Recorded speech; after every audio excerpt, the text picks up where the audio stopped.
দাদা তোমরা বাড়ি কো?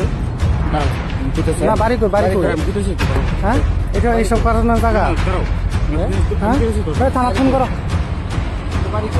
আচ্ছা দাঁড়াও। দিদি তোমার বাড়ি কোন জায়গা? আচ্ছা দাদা একটা কথা, না না না আচ্ছা দাদা আমি একটা কথা বলছি। প্লিজ একটা কথা শুনেন। না আমরা মোবাইল অন থাকি মোবাইল অন করে দাদা, আমি কোথায় যাচ্ছি? আপনি কি ওদিকে আনেন বাড়ি কই বাড়ি বাড়ি কই কান সব ব্যাগ মোবাইলে ধরো ধরো দাদা আমরা উল্টা কথা না আরে আমার কথা শুনুন দাদা দাদা। আচ্ছা দাদা আমি একটা কথা কই, ঠিক আছে শুনুন। আইন এদিকে আচ্ছা আমি কোথায় যাই? প্লিজ প্লিজ আমি একটা কথা বলছি।